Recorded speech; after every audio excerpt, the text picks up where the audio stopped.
It's time once again for Stat Boys Sports Bar. Here's your emoji. That's what they want. Anyway, here it is. Stat Boy Mike. Yeah, I can't talk today. That's okay. You did good. Hello, my internet fans. Welcome to this another edition of Stat Boys Sports Bar. We are in week 8 of the NFL.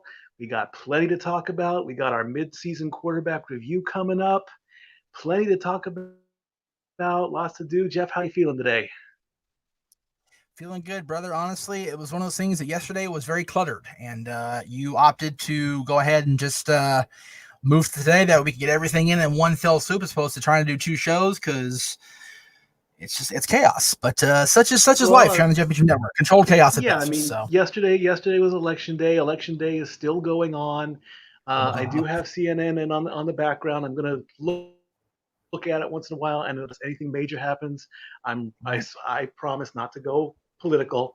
But I did stay up till about 12:30 in the morning. I kept the feed running. That's crazy. Woke up this morning, and nothing new has happened. I'm just looking at the numbers and whatnot. Welcome to everybody in the chat room. They felt pretty steady. The numbers felt pretty steady as to what the projections were last night. So we'll see what happens as the thing plays out. Hello, Michael. Good to see you, sir. And Big G, once again, back here. Good to see you, Big G. The Steelers are rolling. As we talked about this morning on the Greg Cherry Show, they are whooping that ass, man. Love it. But we'll get there. And yes, today is today Greg Cherry's birthday? Tomorrow is actually Greg Cherry's birthday, but we record Rewind, so we did kind of celebrate it today on the Greg Cherry Show, but I did go into it for tomorrow's Rewind. However, today is our buddy Lisa's birthday. Is Lisa's birthday? It is indeed. Oh dang! Well, happy birthday to Lisa. Happy early birthday to Greg Cherry. Yes. And 2 people that we still need to get Cherry into the sports bar. I know he wants me to show up on his show in the morning, but right. Due to some kind of technical issues and whatnot, it just didn't happen today.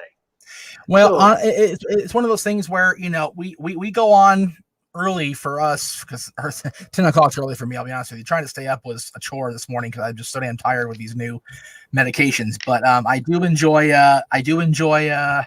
doing that with Greg because it's a lot more fun and not a lot more fun. It's a lot of fun doing that because we talk about different things. Besides wrestling and sports, we go into all sorts of things.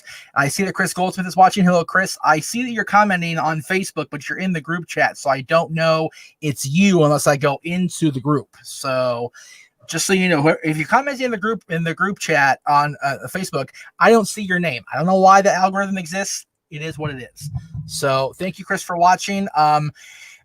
It's cool you're gonna watch AEW tonight. I think you'll enjoy yourself. AEW is getting good, and we have a pay-per-view for them on Sunday, so it's gonna be interesting how they play out. Joe Hill says, "Yes, Sally, I will say they'll be 8-0. Oh yeah, they'll definitely be 8-0. Oh yeah, because they're playing the Cowboys. It's a thing. It's a gimme game, I think, but that'll be coming up in the predictions. All right, so let's get into the starters of the sports bar. Get your drink orders in now.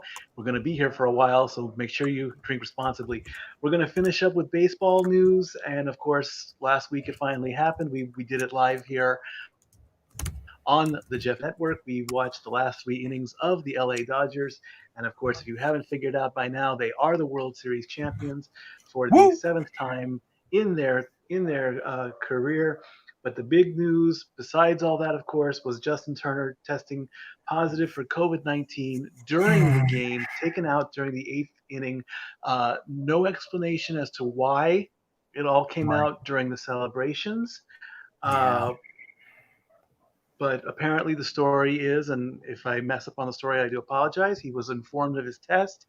He was pulled from the dugout, and he was told to self-isolate. Then the Dodgers went on to win, and of course the celebration was happening on the field. A few of the Dodgers were wearing masks, few did not, and whoever was in charge of the Dodgers said, please stay put. You have COVID. And Justin's like, I'm fine. He sent out a tweet saying, that he was COVID positive, but he's saying that he was asymptomatic. And then maybe 20 minutes after the presentation, there is footage of Justin on the field in Arlington, posing with the trophy, and that got some backlash, prompting an MLB investigation. That because he was emphatically told to comply. They're like, "Stay here, don't do anything. Let's." And Justin essentially said, "Forget that. I'm going out with my team," and that's more than likely going to be his defense. I mean, I get it. You have a sickness, you have an illness, you don't want to give it to anybody. He probably should have done the right thing, but there's probably also a lot of Dodger fans that might be saying, "Hey, this has been wanting to happen for 3 years. He's wanted to win the World Series for 3 years. He deserves this moment." The team, they had their final COVID tests, I believe, maybe the day after, and they were allowed to return to Los Angeles. Justin had to stay behind, which he did. And the last report was he was seen at his house on November 1st. So a few days had passed since the World Series took place. He was allowed to fly. He came home. Don't remember where he lives. And so far, I still haven't heard anything as far as possible ramifications, punishments, fines. It's kind of like the league, or most likely it'll be the league. I don't see any other major health organization saying, oh, Justin Turner should be punished severely. It's not like he might pay a fine. We don't know. It's not like they're gonna keep his ring from him, because that would be a horrendous punishment. You're assuming an awful Who knows lot what's there, gonna host happen? boy. Just saying. Well, You're yeah. assuming an I awful mean, lot will or will not happen. The bottom line is this, and I'm going to probably piss off people like Ruben who are in the chat room saying, "Go Dodgers, go Lakers, happy birthday to all." And I appreciate that, Ruben. That's great. Here's the thing, to quote me. All we have talked about for 3 years is the Houston Asterisks. All we have talked about is how bad they cheated and how the Red Sox dicked us and everything like that. The bottom line is this. Whether we like it or not, and we don't, there will always be an asterisk by that World Series now, because Turner was sick. And they knew there was a possible situation, and they let him play anyway. And that was their bad. I'm not saying I disagree with it, because you know what? Not only has it been 3 years for Turner, it's been 32 for Los Angeles, okay? So I don't agree with it myself personally, because, we know firsthand that, I was unjustly quarantined when it shouldn't have been that way. But at the same time, all we've heard about from all these sports leagues is how they're cracking down and keeping everybody safe. And the World Series champions have an issue. So there definitely will be more to this than we're hearing. I guarantee it. So you're saying they knew before the game and they still let him play, or what they knew before the game was that there was a possibility, because he took a test and it was inconclusive. Right, I remember that. So the second test, the one that did take, was the test. So, but I hate to say they knew, but there was definitely a possibility going into game. Whatever was game 6. So then you're also saying that if there is a possibility, if there was any possibility at all, he just should not have played at all, right? That's exactly what I'm saying. If there was any remote chance of it happening, he should have been pulled immediately. And I'm not saying I would feel terrible for Justin if that was the case, because I love me some Justin Turner. I do. I love him to pieces. Oh yeah, everybody loves him. He's the bearded wonder. It's all about healthy. It's all about safety. And neither one of those were honored by having him on the field. Period. End of story. Right. Justin Turner is the Daniel Bryan of MLB. I'm sorry. Justin Turner is the Tommy Dreamer of the Dodgers. He's the heart and soul of that team.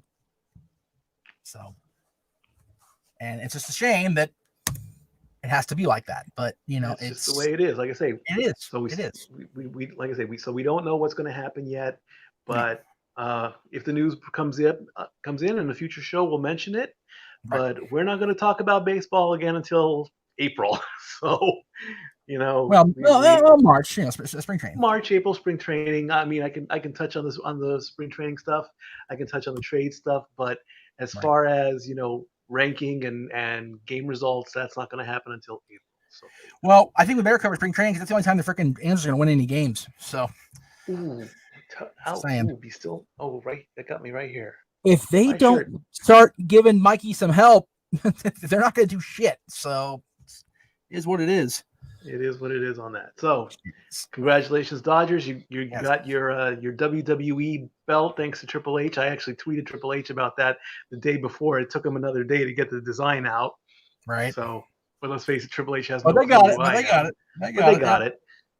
Now the question is, will they put that belt in their trophy case at Dodger Stadium? That'd be cool to see. Of course they will. Of course they will. I would love to see that. I would love. You only get to see pictures of these really cool belts. Very rarely do we get to see the players showing them off, walking around with them, because apparently wrestling and other sports don't mix. Well, no, you gotta remember they show them off during the parades, especially like when Rodgers won the last Super Bowl, he won and he was awarded the big gold belt. He had that all over the parade. He was all up on the parade route with that thing. He loved it to pieces. A couple of football teams have done it over the years with either the World Heavyweight Championship or the big gold belt. So it does happen. It's just we haven't seen it a lot recently because it just hasn't happened that way for whatever reason. But and honestly, I'm still waiting for the Kings to get one. I want to see a WWE Kings belt. I really do. Well, the Kings weren't winning. The WWE wasn't doing the belt thing when we won our Stanley Cups. So that just we kind of fell through the cracks there, unfortunately. But there's plenty of Kings fans in the staff in general, the team itself. There's plenty of Kings fans in the WWE universe. So it will happen. When the Kings get back to the promised land, we'll get a belt. Bailey too. Don't forget about Bailey. He's a WWE. Let's not touch on Mr. Lion. I'm serious though. Let's just leave that be. He's a good lion. I understand that the mascot is a lovable character, but we need to not focus on him.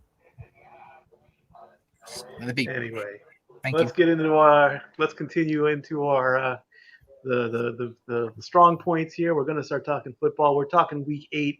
We're in the mid-season now. The season is halfway done. So let's get into our results like we always do. The 4 teams that had the week off were the Cardinals, the football team of Washington, the Jaguars, and the Texans. Yeah, I know. It's the football team. The football team. That's it. Football. It just doesn't work. It just doesn't work. You think by midseason they could. You have to say the whole thing, or it doesn't work. Yeah, you can't just say the football team. You have to say the Washington football team, or it makes no damn sense. It makes nothing whatsoever. So the Thursday night game, Atlanta versus Carolina, with Atlanta actually winning a game and defeating Carolina 25-17. But Atlanta has won the last 6 or 7.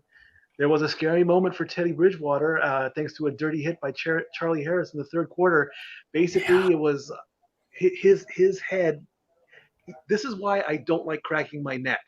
His head went, that way, even with the helmet on. And I saw that, and I'm like, oh my God, he's paralyzed.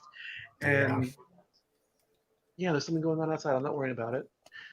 So, but the good news is he was okay. And basically, they did some shiatsu massage thing or whatever, because I saw that on the sideline. Yes. He came back in. He finished the game. Of course, Charlie Harris got the boot, which is... Oh, yeah, as you should. Yeah. Matt Ryan went 21 of 30 for 281 yards, didn't score any touchdowns. Teddy Bridgewater got 1 touchdown, 15 of 23 for 176 yards.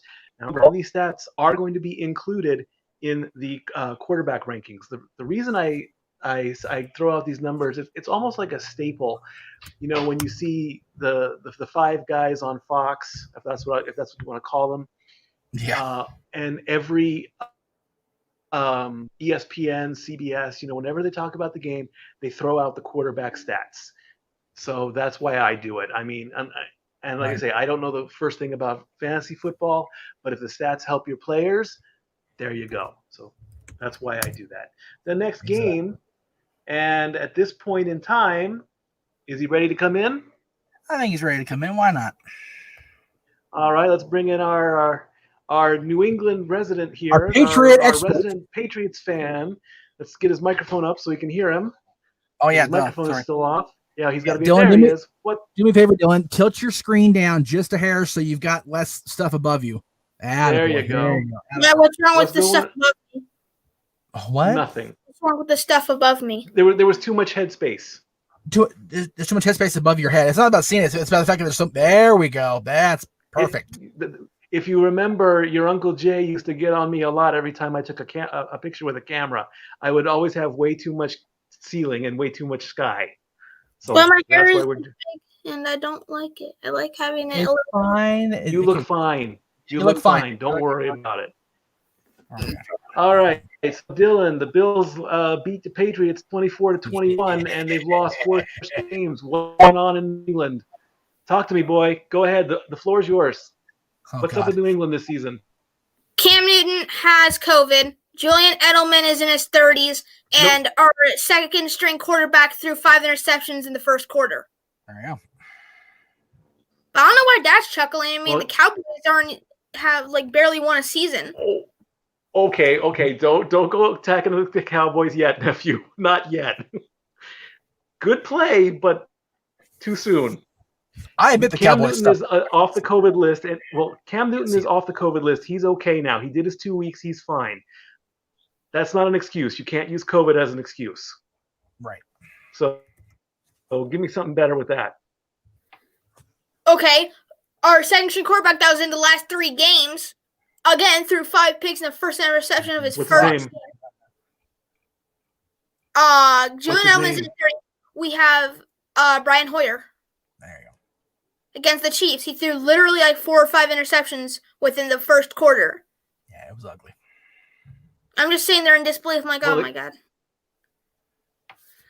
So what else does the team need to do? Our wide receiver core is terrible. We have Julian Edelman, who's in his 30-something. Then we have Stephon Gilmore, who's leading this defense with only the McCourty brothers. Half our defense got released because they didn't sign another contract. So we're on second string for everything pretty much. And then plus 2 of our best defensive tackles, they're out on COVID risk. So we have them out. We have literally, I think 5 if Cam Newton's healthy again. Good players on that team. Our O-line is okay. Our wide receiver core is terrible. We need a better backup QB than because we have Cam Newton, who's amazing, and then we have Brian Hoyer, and then we have Daniel Sturdham. God bless you. Stat boy in training, like I said. Ladies and gentlemen, this is my nephew. This is the future of the business right here. Yeah. Anything else? Aaron promised him talk wrestling after underneath me when he gets older. I'm like, hey, wait a minute. So it's my go now. The Patriots have a bad quarterback. Well, not a bad quarterback. We have a good quarterback, but our second string is terrible. We have an okay running back, but the Kansas City Chiefs game, his dad was in critical condition and his mom died from a car crash. So he was out that. Oh my God! It's just the team is falling apart. The team is falling apart when we don't have half our defense and wide receivers. Dylan, time out. Slow down. You're doing good. Just sorry, you're the wrong person. Mikey, Dylan, just a minute. It's all because of Belichick. He is a cancer on the league. He should be run out and made to retire. That's the problem with Patriots. No, because okay, Dylan. Here's your first question. Hold on now. The Patriots are now 2-5. Can they come back and at least get a playoff run? Honestly, I think they might go 9-7. 10-6 is pushing it. Yeah. Okay. I think if they get some ties, they can do good. Because ties is kind of it's like a tie. It literally is a tie. You don't really move up or down, but if there's a team that lost that week, then you move up from there. So if we're going 6, we go 6-5-2, We're still above someone, and if we're leading the division, then we automatically get a playoff berth. Right. Wild card at that. But I mean, our whole AFC is like just got better out of nowhere, while the Patriots just went down the garbage hole. Right. I mean, like, so your answer is yes. Maybe, possibly. If the Cowboys can make it, then the Patriots can make it. You remember, Mikey, when you asked Dylan what time it is, he tells you how to make the watch. So you're gonna keep that in mind. Like I said, stat boy in training. I got it. I think Big Baller G wants to come in to the show as well. I got a PM from him, so you might want to. We will bring him in once we get to the Patriots game for sure. We're on the Patriots game, Dad. We're on the Patriot games. You mean the Steelers game? Go ahead. Oh, well, I mean, I'm sorry, Steelers game. I'm tired. Yeah, it's okay. Let me All right, Dylan. Cool. Thanks for. Okay. The comments. There's more. Okay. I was looking at the comments. Ruben Garcia said, "What's the story on Bailey?" I just messaged him privately. Don't worry about that. It'll be for a later show. It'll be. We'll talk more about Bailey when hockey season comes up. Actually, we won't, but that's okay. Well, I want to talk. What happened? Dylan, it's nothing. Seriously, none of the air, bud. Come on. I mentioned it. We'll talk about it privately, okay? Okay. So stick around. If we don't leave the green room yet, but if we need you for something else, we'll bring you back in, okay? Okay. All right. Cool. Thanks, bro. Okay, bye. Okay. So there you go. Mm-hmm. The mini rant of our resident New England Patriots fan. There it is, right there. Let me see if I can fix this background here. Keep going. You're good. He's a good kid, you know. He knows he knows his stuff, and that's what I love about him. And does he have TikTok? Yeah, I think so. Yeah, I know nothing about that. I don't either. I have no clue. You're still trying to get me to go onto Instagram, and that's not going to happen anytime soon. No, I'm not doing anyway, that. Moving on. There you go. Tennessee took on Cincinnati and ended up beating them 31-20 after their undefeated streak got beaten a while back. Ryan Tannehill went 18 of 30 for 233 yards. Joe Burrow 26 of 37 for 249 yards, 2 big touchdowns.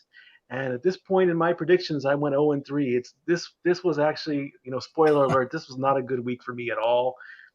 It was horrible. It was beyond horrible. I'm not going to deny that one. It's about to get worse. Oh yeah, it's good. It's about to get No. All 43 files I saved are invalid to open and edit in here. So they have to just go across the screen as they are. Oh, so we have no pictures?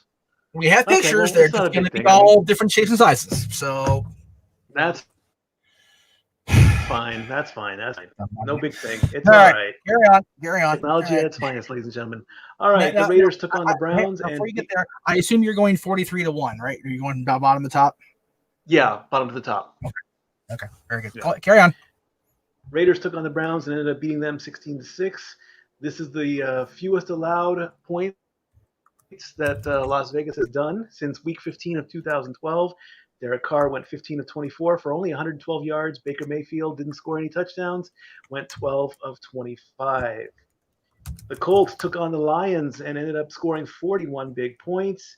And if that is, I believe, let me bring up my listing here. I think that was enough. Yes, that gives them the Week 8 win. They did the best overall. So that's an interesting team right there. The Colts do the best. Unfortunately, though, the Lions have lost 7 straight games at home, which is the longest streak so far, or the longest active streak in the NFL. Phillip Rivers went 23 of 33 for 262 yards, and Matthew Stafford went 24 of 42 for 336 yards, 3 touchdowns. Just not good enough this week. Maybe it's an off week. I don't know. We're going to see what happens in Week 9. The big rivalry game, the rematch from Week 1, the Vikings and the Packers went at it again at Lambeau Field. And as many of you know, my roommate Dory, she's the Viking fan here at Casa version 3.0, if that's what you want to call this. And she's like, the Vikings are going to win this game because they have a better chance on the road as they do in Minnesota. And she was right, and I didn't listen. I didn't. I should have gone to the Sidney Dean School of listen to the woman, because the woman is always right. I don't even listen to my mother half the time, and look where that got me. No But comment. as I move on, the Vikings pull off the win, 28-22. Kirk Cousins only went 11-14 for 160 yards. Aaron Rodgers went 27-41 for 291 yards. And I even went back. I found a website because I wanted to confirm that the Vikings do have a better record on the road, and it was close, but no, they don't, because the Packers have won that rivalry much more times than the Vikings had. But like I say, listen to the woman. Hashtag that, because the woman is always right. That's what I think anyway. I ain't putting that hashtag up. That's nope. Nope. It's not always the case. Until she sees that clip later. Why do you guys stay single, homie? The other big game of I'm single and I'm happy. What can I say? But I'm so lonely. Anyway, the other big game of the week that we Mikey, so don't start. lonely. Are you done? Maybe. The other big game of the week that I hyped for 2 weeks was Kansas City versus the Jets, the whole Le'Veon Bell situation. And of course, no surprise there. The Jets lost again, 35-9. Ironically, the Chiefs actually covered the 20.5 point spread that a 3-touchdown victory. The Jets have an 0-8 start. Now, here's the thing, though. Even the Jets are going to be at the bottom of the power rankings. They are still not eliminated from playoff contention, because there's a record that I looked up. A team that is 7-9 can still make the playoffs. Will it be the Jets in 2020? Probably not. So here's the thing. I'm going to give them 2 more weeks. If they hit 0-10, they're done. There's no way unless I remember correctly, I think Chicago did it. I think they were 6-10 and they got into the playoffs, but I can't really totally confirm that. I know they finished 6-10 a couple seasons, but I don't remember if they made the playoffs or not. So 2 more weeks, and then we won't have to worry about the Jets anymore. As far as playoff did play in the game, he had. Go ahead. Yeah. No, go ahead. You're Go ahead. Finish. No, you go first. As far as playoff contention, I have 3 letters and 1 word for you: NFC East. I'll get into that later. Just saying. Le'Veon, shit show up there. Okay, yes.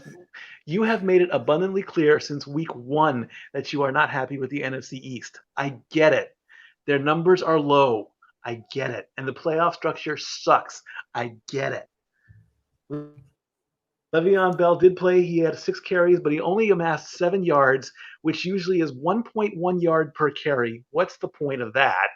I mean, unless you're trying to plow through the offensive line.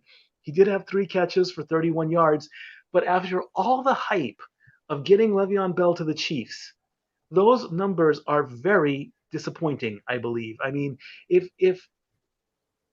of course the media has the way of making things bigger than they are. You know, when a breakout player comes through, puts up these huge numbers, that's when you look at him, and then in the next week he just done. So that's the Le'Veon Bell situation here. He had all this hype. He's like, I'm leaving New York. I'm going to Kansas City. I'm going to take my team out. And you only get 7 yards in 6 carries. You're supposed to be the second. I believe I reported that he was the second paid highest running back. If you're making all this money and you're only getting 7 yards in one game, what the hell are you playing for? There's better running backs than you. You know, if you're getting all this money, you should at least have at least 8 to 10 yards per carry. That's normal. To have 1 yard per carry. Are you trying to be Superman and, like I said, plow through the O-line? I don't think so. Not at all. What's happening in the comment box there, bro? I'm still loading pictures, so bear with me here. Okay. Let's see what we got here. Okay, there's quite a bit of comments here, and I got called out for not putting some of these comments up. So just for his own edification, what did you do? I will put them up. Let's see where we're at here. Let's see what you got here. In order to see the Dodgers W championship, you have to jump into the Dodger bandwagon. LOL. Yeah. Okay, Jay. Okay, Jay. That's it. Hey, I did bleed Dodger blue once. That's it. For what it's worth, when Uncle P here did his little his tour for season ticket prospects, I saw the whole trophy lineup, all them down there in the Dallas. I saw it all. Beautiful stuff, and I intend to see the belt if I go back for sure. Will San Jose ever get the belts? No, they won't because the Sharks suck. Chris said they had their chance. The next Skip Bayless, love it. Okay, sure. Epic trolling. I don't know if he was trolling, but he was definitely doing his thing. No, DM Punk trolling. with the Cowboys pipe bomb. Damn. Dylan, I got you. Okay. Let's see what we got here. Way to go, Uncle Looks Jay. like New has a better shot at 4-12. Accurate. Probably. That's really everything that was. Yeah, I mean, there's some other stuff. Go Chiefs. The rest of the game for Brady and Tampa. It's no surprise there. People are chanting rigged for Tom Brady. Hail to the Chiefs. Yeah, it's a long shot these days. It is. The whole the playoff picture is very. It's pretty set as far as not set, but it's pretty standard with NFL. You have to you got to be 500 to have a decent shot, and if you're in the NFC East, you can win 3 games and still win the division. So it's okay. So it's all good. If you remember, and this there's a bit of a story that I can go with the Jets. If you're on Ms. and Mrs., Mike Mizanin is a huge Cleveland Browns fan. As he should be, and right? I believe it. Yeah. In one of his episodes, he bought a cooler that you lock up when you want your team to win. You load it up with beer, you watch the game, and in this case, if Cleveland won that particular game, the cooler would unlock and you would take out all your beer and you would celebrate. Could you imagine the Jets fans at this point with 8 weeks worth of cold beer in their fridge and they can't open the damn thing? So much beer. So much beer and not enough. Now I'm assuming there is a way to override this system, but the protocol is your team has to win, right? And then they send out some kind of signal into the air. The lock drops, and you finally get that cold brewski to sell up. Yeah, Jets fans are going to be sitting there in front of that, and then they're going to take a sledgehammer to it just so they can pity themselves, I guess. I wouldn't blame him for a second, to be honest with you. Yeah. The next big game saw the debut of a new quarterback out with the Miami Dolphins. His name is, forgive me if I mispronounce it, Tua Tagovailoa. God bless you. Of Samoa. He's Samoa. Miami defeated the Rams 28-17. Jared Goff went 35 of 61 for 355 yards, and the debut of Tua, it's Tua time as they called it in Miami. That's it, man. Not a super amount of stats, but in his first start, 12 of 22, a respectable 93 yards. I believe his first play from scrimmage resulted in a fumble, but that's probably just the rookie jitters. But Miami ended up beating the Rams. In fact, no rookie since Russell Wilson of Week 17 of 2012 has defeated the Rams. So that's a 9-year record that got beaten. And do we have the footage that I wanted to show? Yeah. Go ahead. Yeah, stall. Okay. For all about that. Before we get there, let me bring everybody in, including D. Hey. Including. Okay, we're bringing back G because forgive me in advance. Happy birthday. Oh, God. Happy birthday to you. Happy birthday, our friend Lisa. Happy birthday. Okay. I'm going to sing it. Well, if I knew that's what you were going to do, I wouldn't have popped in. Happy birthday, Lisa. Yes, happy birthday. Thank you. Hey, Dylan. Hi. Yeah. We figure we bring in we're like mid-American football, so you like whatever what we're talking about. Yeah. Yeah. Kind of is what it is. But how's everything going? You had a good day so far? Yeah, so far it's been a great day. Yeah, awesome.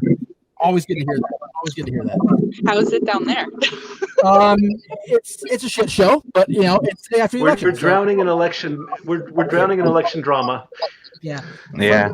From what we've seen, the projections stand steady. So it looks like as of right now,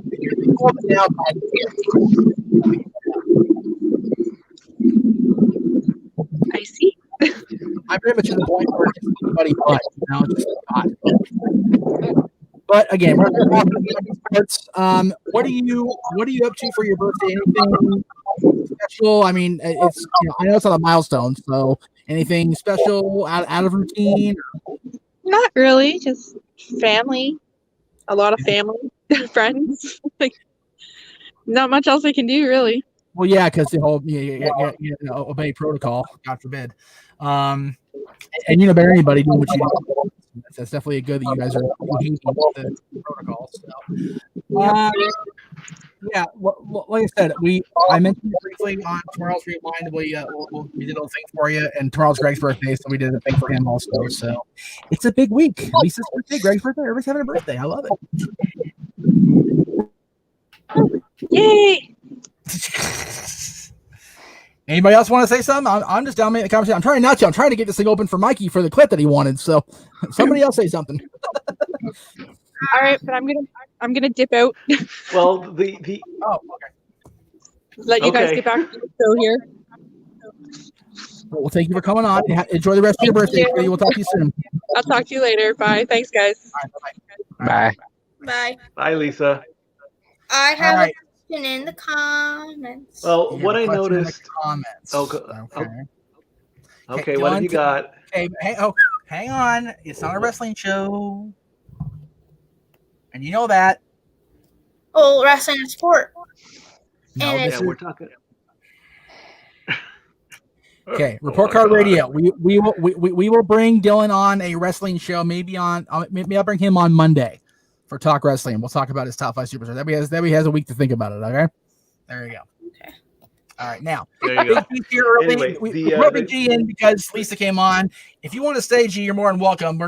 We'll just keep the gang here while we're talking about football. That way I can have time to find this damn clip. So carry on. There you go. Okay. Well, also the Rams gave up 4 turnovers in the first half thanks to special team plays, which was a shock. I mean, how do you give up the ball 4 times in one half?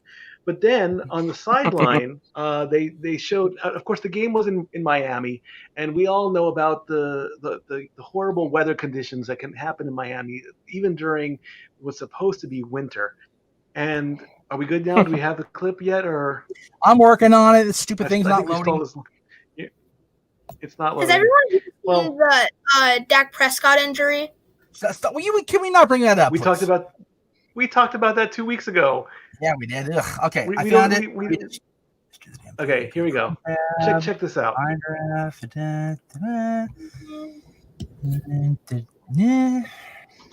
Here we go. Come on. Oh, there we go. Come on. As you can see, the temperature on the Rams sideline went near as high as the thermometer could go, yet on the Miami side, they're at a comfortable 80 degrees. That's bullshit. How? I know. I mean, Why is it so high? 140 degrees. That's it's Miami for one. Well, yeah, it's Florida. And the way the sun was positioned, it's Florida. Look at that sky, humidity, heat. It's only on one end of the field though.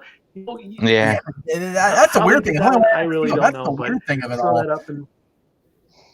Yeah. Okay. And then you have one more clip from Mikey. So let me send that to myself because we're getting there soon. So. He's texting me. Yeah, but I think that second clip is at the end. That's fine. We got time. Yeah. All right. So moving on, the Saints took on the Bears and had to go into overtime to beat them, 26-23. Drew Brees went 31 of 41 for 280 yards, and Nick Foles went 28 of 41 for 272 yards. That was only my second correct pick of the entire week so far. Like I said, I bombed even with picking New Orleans. The Seahawks took on the 49ers and ended up winning 37-27. Nick Mullins went 18 of 25 for 238 yards. Russell Wilson went 27 of 37 for 261 yards, 4 big touchdowns. There's no secret. He's got the leading in touchdowns. He's at 26. That still makes me think that he's going to be at the top of MVP lists and all that. And then we find out what happened with Philadelphia. Sorry, bro. 23-9. Philadelphia beats Dallas in the end, and of course it was billed as the battle for the NFC East because, let's face it, Philadelphia is number 1, only with 3 wins. Poor Jeff. Carson went. Poor Jeff. Carson Wentz went 15 of Put it this way: 27 for Al Michael said it 153 best when the yards. game was starting. Ben DiNucci went.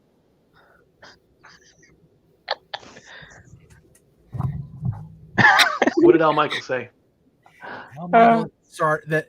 No, Both this is your had moment. Go ahead. What? I hate the fucking lag. I really do. Sorry, Dylan. It's okay. Michael's pointed out that a team with 2 wins going in, each team going in with 2 wins can lead the division after this game. It's like that's how bad the NFC is. A team has 3 wins and they can walk out with the division lead going in out. It's like, oh, God, it's so bad. Oh, it's so bad. Anyway, go ahead. Ben DiNucci went 21 of 40 for 180 yards, and honestly, I was seeing more schoolyard fun on the field with the Cowboys than DiNucci doing his job and passing to his receivers. I'm seeing laterals, I'm seeing hands-offs, I'm seeing double hands-offs. I'm like, this stuff isn't going to work. What is this guy doing? Man, I mean, like I said, it's a freaking crap show at best. All right. what's gonna happen with Pittsburgh next week? Or do I even want to ask? To put it this way, I'll be wearing all black Monday on Talk Wrestling. Hi, that's loud. Sorry. All right. Big Baller G, what do you think? Give me a prediction. How many points? It's gonna be. I'm gonna go 38-3. Ouch. That's This the is gonna halftime score, be- right? Yeah, the final score is gonna be 38-3. I was gonna say like 40-3, but I gave it a little bit of leeway. But Who has 38? who do you think? The Steelers, who else? The Steelers. It ain't gonna be the Cowboys. Dad, I have to think about something real quick. The Patriots have more Super Bowl wins than the Cowboys have in the past 30 years. I think I read that one. I didn't want Jeff, to say your it. son is just rubbing it in right now. I'm trying to be nice here. He's just rubbing it in. Take the salt shaker away from my nephew and stop pouring lemon juice over the wound. 2 things, and then I'm going to make sure that the next thing you say is the last thing you say. Number 1, overall number of rings. Number 1, the only guys that have more than us. This guy right here. Where's No. BG? There you go. You have 5. Patriots have 6. No, And so do the that's Steelers. six. I didn't see that. Okay, number Steelers of have legally 6. won rings. How about that? Yeah, there we go. I'll take that. Yeah, because the Patriots shouldn't have gotten that 6th Super Bowl ring. Nope. The 6 Super Bowl rings they got was when they played against the Rams. And the Rams. Exactly. That Rams game was horse shit because of a lot of referees' calls, and they cheated the whole season anyway. Yeah. But we're on our stairway to 7 right now, so and it's very likely this year. And we'll distance ourselves even further from the Cowboys and the Patriots. And we'll take reign and supreme over everybody once again. I remember a time when that logo meant it was my show and my network and I was in charge and I just want all control, and that's okay. It's the Dylan Network. Where the hell are we in the CM week review? Where are we at here? I don't know. It's a great segue to talking to. It's a great segue to talking to the Steelers beating the Ravens 28-24. There you go. Have their 7-0. There it is. Yeah. 7-0. But you know what? Honestly, hold on. Next, Mikey. Ben Roethlisberger went to 21 of 32 for 182 yards. Lamar Jackson, 13 of 28 for 208 yards. And the final game of the week, which was a bit of a surprise, honestly, they fought. I will give them their credit. Tampa Bay defeated New York 25-23. Tom Brady went 28 of 40 for 279. Daniel Jones 25 of 41 for 256. The game was very close. New York was actually leading at halftime, and even Al Michaels was like, "Who would have thought that the Giants would be leading against the Tampa Bay?" And then Tampa Bay comes back, scores a couple downs. Daniel Jones gets that late fourth quarter on all they need, the two-point conversion. It didn't happen, but for a brief moment, they had it. They had it, and it just didn't happen. There were penalties galore from what I saw, and I really wanted to give the Giants their second win, but it just didn't pull off. Dylan, we lost Jeff. Where'd he go? I'm trying to find my What's going on? He's trying to find his other hat. Okay, Dylan. Yeah. I'm freaking hot in this Santa hat. I was just going to say. What were you saying, Dylan? Why is it that the two actual New York teams that have New York in their name have the funniest fumbles? Right. I mean, Daniel Jones. The funniest fumbles. Yeah, because Daniel Jones this season had the biggest breakaway you could ever see, and he just loses his balance and fumbles the ball. And then whoa, time out. Hold on. He didn't fumble the ball last week. He just fell to the ground. Yeah. He didn't never fumble lost the ball. No, he didn't lose the ball. He just fell. He has the funniest moments with quarterbacks then. And then the 2017 that I'll give you. game against the Jets and the Patriots. Max Sanchez forgets it's a handoff, goes to run, slides, hits the butt of his center, and fumbles the ball. Okay. In the course of 3 seconds. Only in New York, right? So now talk about a 3-year-old clip. Let's move on. When do you want to show this Rivera thing, Mikey? That'll be at the end. Okay. That'll be the last thing. So Make sure I'm all keyed up, ready to go. All right. So all the games of Week 8 are in. So let's get to our first big moment, and that is Week 8 power rankings. And as of always, we're ready to go. And of course, at the bottom of the list, like I said, no secret here. Team number 32, 8 weeks in a row, the Jets. Losing to Kansas City 35-9. Next team up, number 31, they're 1-7, no change, the Giants. Next team after that, they had their bye week. No change, the Jaguars. What the hell? The next one after that, again, no change on their bye week, Houston. And now, sadly, we have to put it up. Put that blue star up, dropping 4 spots. No. Yes, come on. Wow. Yes. You have to do it. Come on. That's the peak. There it is. Oh, that was fast. This is the lowest. Now look, this is the lowest the Cowboys can possibly get unless Houston and Jacksonville win in Week 9. They can't go any lower. So, which means probably. I'm just stating a fact here. Next team gaining up 1 spot, having their second win of the week. Team number 27, the Atlanta Falcons.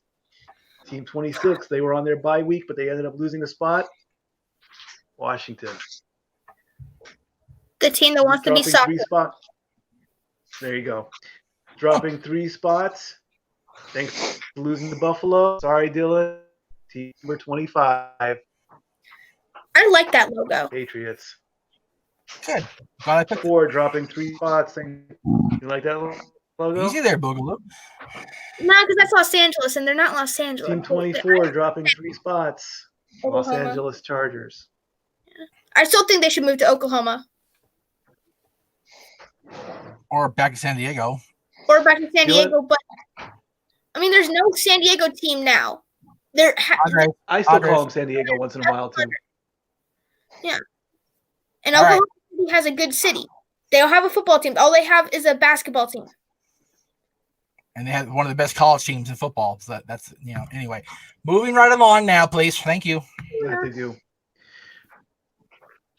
Team number 23, after knocking off the powerful Green Bay Patriots, they move up 4 spots.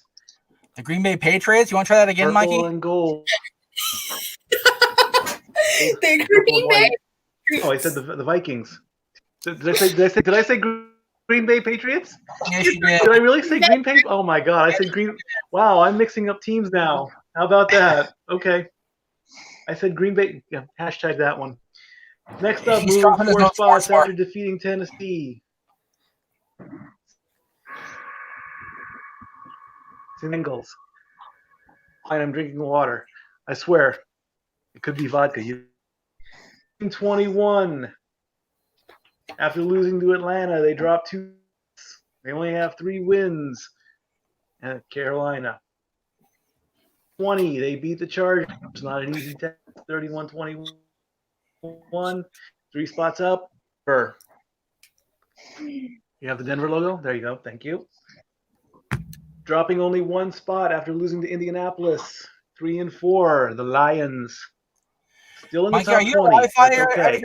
Are you on Because Wi-Fi or are below- you on a landline for internet? Because you're lagging real bad.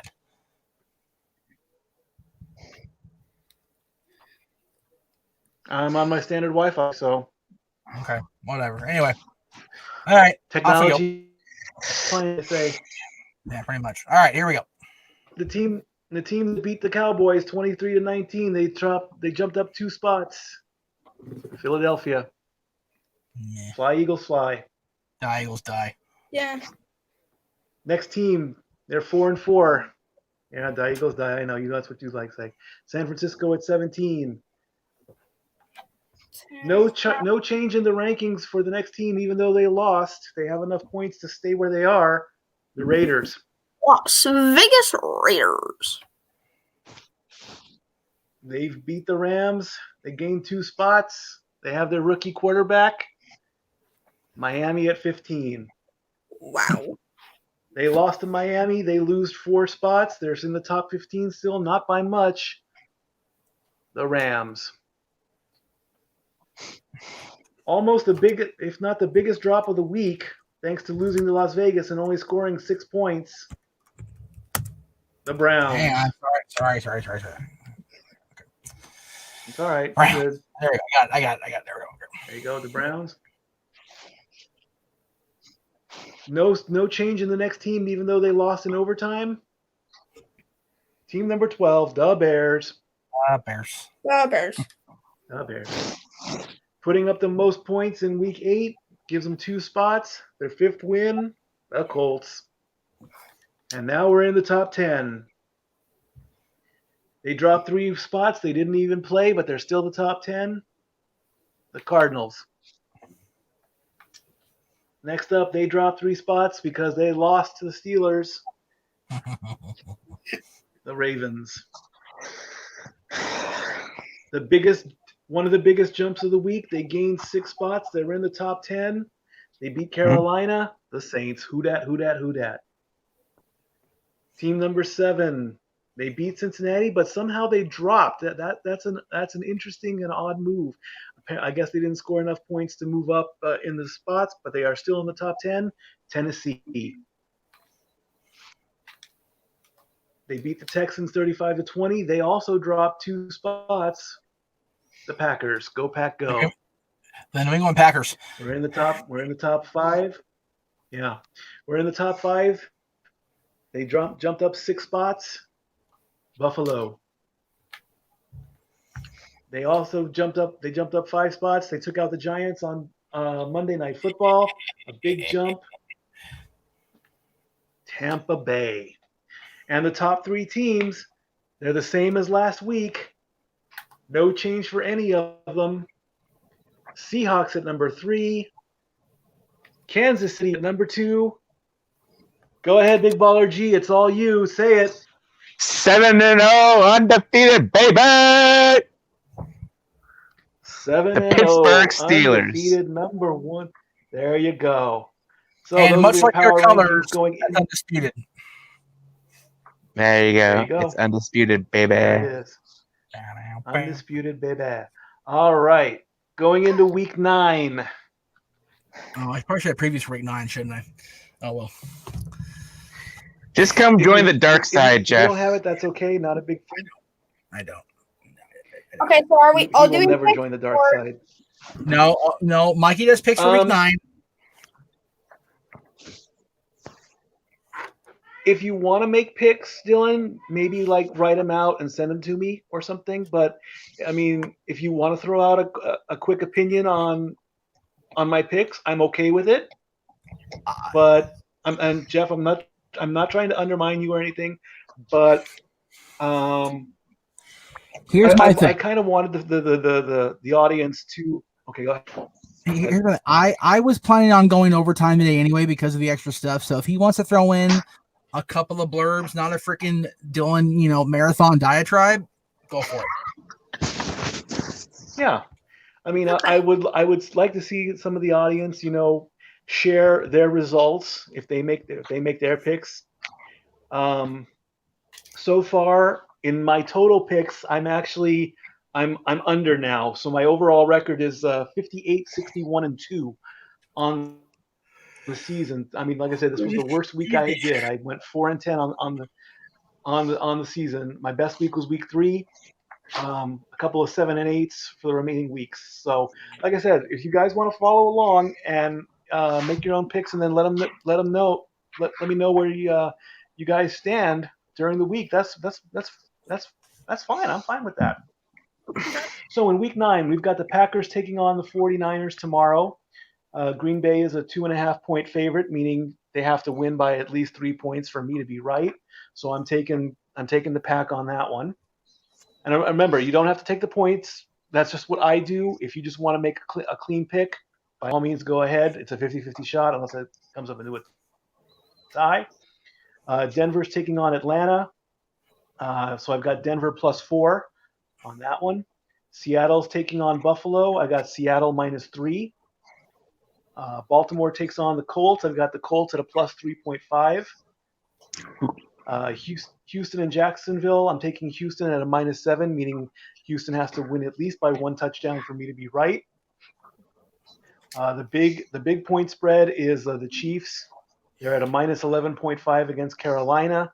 So I'm going to say yes, they're going to cover that. They've got all this momentum coming up against Carolina. The big rivalry in Casa 3.0. The Lions take on the Vikings.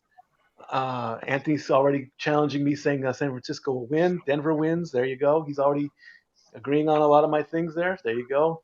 And of course, he's just saying that they win. He's not taking the point spread from what I can see, but that's okay. So with the Detroit-Minnesota game, I've got Minnesota -3, so I'm going to make that my pick this week. The tough loss of Detroit is a factor. If they would have put up maybe 15 more points in their last game, I probably would have considered it against Minnesota. But I'm gonna play it safe and take Minnesota this week. Bears take on the Titans. They're a +6, so I'm gonna go with the Bears on that one. Giants versus Washington. I'm going to give the Giants another chance. They did well. I mean, even though they lost against Tampa Bay, I think they can come back and easily beat Washington with a 3.5 advantage. Vegas takes on the Chargers. I'm going to go with Vegas on that one at a +3. Dolphins take on the Cardinals. They're a +5.5. Pittsburgh and Dallas. There's no point spread, but I got to go with the undefeated team on this one. I would hope that Dallas gets some kind of offense together. I really want to see them. I want to see them have that underdog story. And hey, if an upset happens, bro, you will have all the bragging rights in the world against 2 players, being Big Baller G and Greg Cherry. You will have. In fact, if that happens, I might even just let you run the whole sports bar for the whole day. It's like you beat the Steelers. That's what I would love to see, honestly. Saints take on the Bucks in the big. I believe this is a rematch of Week 1 again. This is Brees versus Brady. I believe this happened earlier. So it's the Sunday night game, and I'm going with the Saints on this one at a 4.5. And the Patriots are taking on the Jets. It's a gimme game. They'll easily win by 7.5 points, unless the Jets decide that they're tired of being bullied. See, even Anthony thinks that Dallas is going to win, and he's playing. Jeff, smile, man. Come on, please don't pout. Oh, I'm just so over the damn NFL. And it's the worst in the whole league. So Anthony says the Saints win. Now, before we move on to the quarterback stuff, where it's going to be just me and Mikey, any last comments on the past week or the upcoming week? Big G, we'll start with you. Yeah. I just hope a good game on Sunday. Obviously, it's going to be a shutout, in my opinion. It's going to be 35-3, like I said earlier. I think this week I can relax and not get a heart attack with the Steelers. Right? So last 2 weeks, I've been giving you guys palpitations, man. So this week will be a breath of fresh air. And then, obviously, next week, I'll talk about that next online or whatever on Twitter. But right. Other than that, I'm good to go. I'll be watching the game live. I think it's 4:25 p.m. Eastern, so it's a late game, so I'm happy about that. Right. So other than that, it was great to be on. Enjoy talking to you guys, listening to you guys. Well, thank you, so, Jim. We had you on both shows today, so we appreciate your participation, man. Much obliged. Yeah, I'm happy to be on the show at least because I've been waiting for I think 3 weeks or something like that. We're trying to coordinate and make it happen, so we're glad. And as you're picking nose, that's great on the air. Thanks for that, kiddo. Sorry. I did. Oh my god! What's wrong with picking your nose, there, bro? What's wrong with that? I do it all the time. Look at me. I'm good with it. Just remember, you can pick your nose. You can pick your friends, but never ever pick your friend's nose. Very good. There you go. Anything else to say, Bubba, before we move on to Mikey's quarterback section? Well, I wanted to tell you earlier, I was watching a video of coolest experiences ever in anything, and that the Cowboys one time had if you were a fan for 10 years with season tickets, then you could do an NFL Combine thing on the NFL field. Yep, they did that. I remember that. And also Discovery Six Flags Discovery Kingdom has a Joker Funhouse for the Joker hybrid coaster. A little funhouse that's cute. I'll have to check that out when we get off air when I get back there to check it out in your room. But thank you for letting me know, dude. All right, D-Man, thank you so much. We appreciate you both being on. And off we go to Mikey's quarterback rankings. Thank you guys so much. Thank you to all my fans. Thank you. Bye, Bubba. All right. Wow. So we're almost done with the show. There we go. Hi. Okay. Very good. All right. So initially what I wanted to do was the best of, each week, but that just didn't happen. So I decided just to stick with the quarterbacks. And basically, we've had we've had plenty of conversation. Who's the greatest? Who's the best? Who do you like? Who don't you like? And whatnot. So if this helps that question, and there'll be plenty of debates about this as to why each person is where they are. So now the first stipulation was that they had to start a game. There are plenty of quarterbacks. If you go to, I believe, NFL.com, they list every single quarterback, and it's in the hundreds at least. So it's every time a quarterback makes a play, the NFL, their stats are far more detailed than me. So what I did was I said, look, regardless of how many passing yards a player has or what, they have to start the game for the majority of their stats to count. Right. If you're going in there and you're the backup quarterback and you throw one play, it's not going to mess up your numbers. No.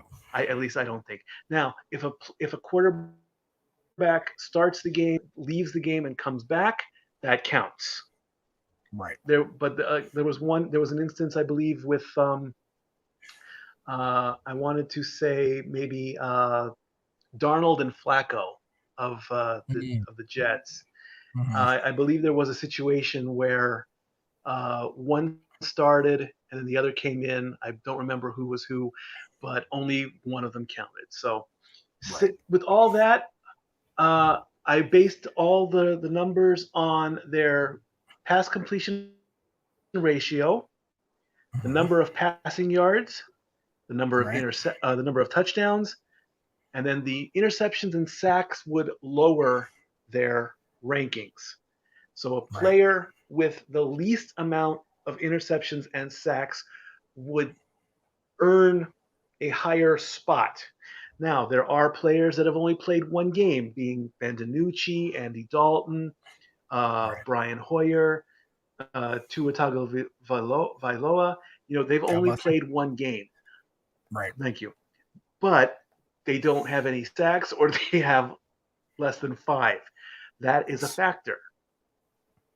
Normally, a lot of people think that you can't really rank somebody because they have one game as opposed to a quarterback that has played it every game this season. That was a big thing. And what I almost did was I was going to put, if they didn't start every game possible, they wouldn't have been counted at all. And the list would have been much smaller. But then I'm thinking, you can't leave out everybody.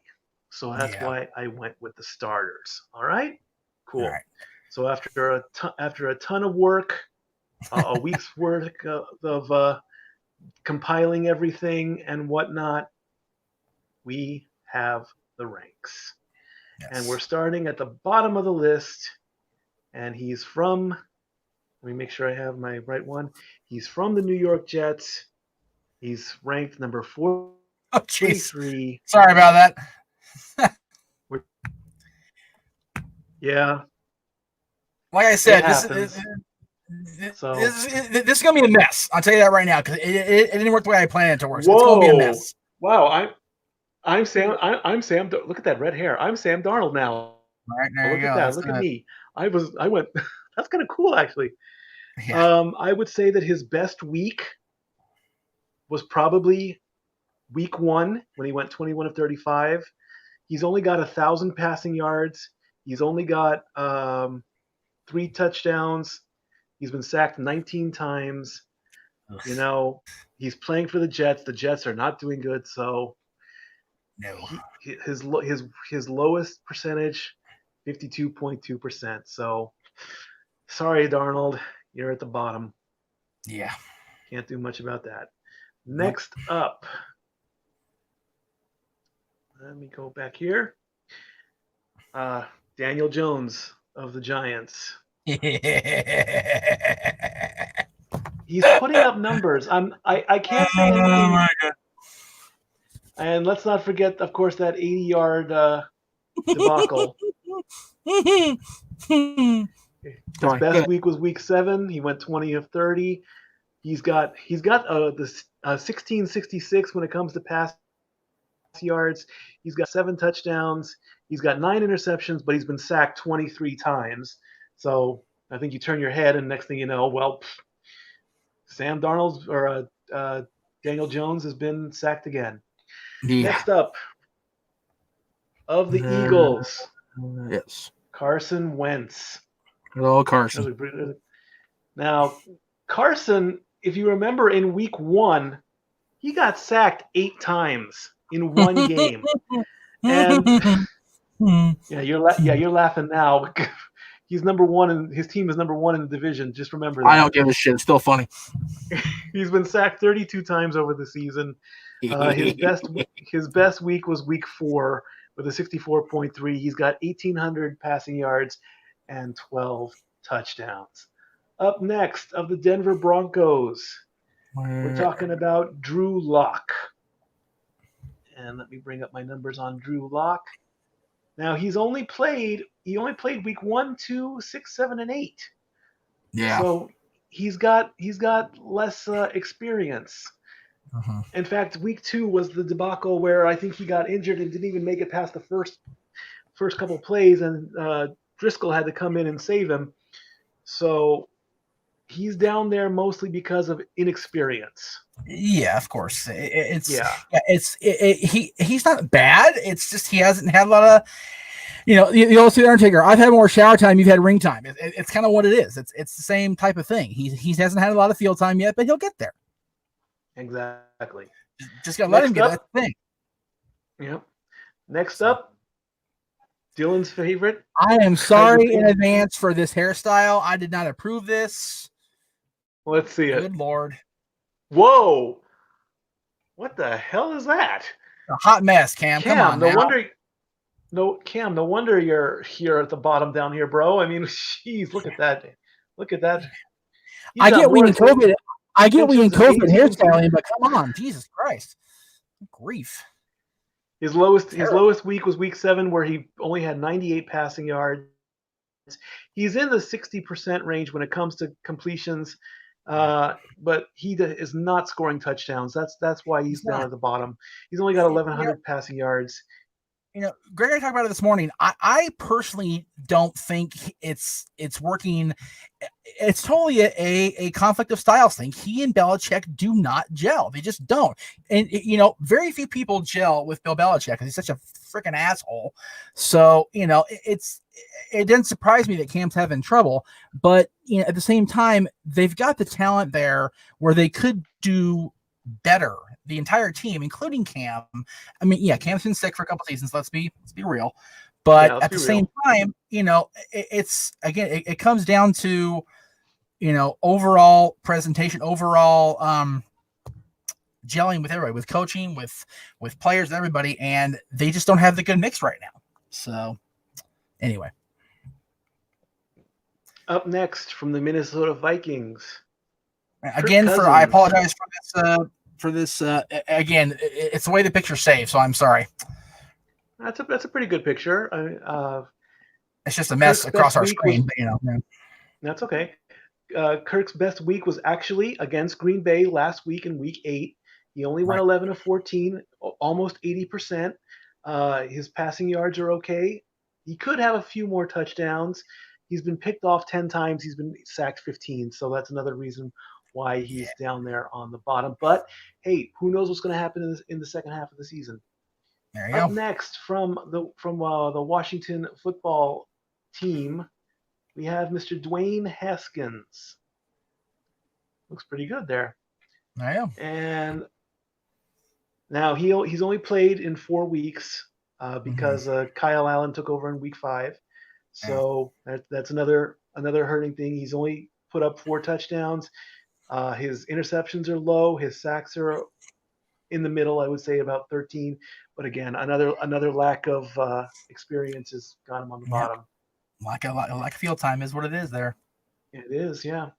Up next from the Chicago Bears. Bears. Nick Foles. It's funny. Nick Foles got brought up earlier in the comment room. Let me see if I can get up here without having too much of a friggin' hassle. There it is.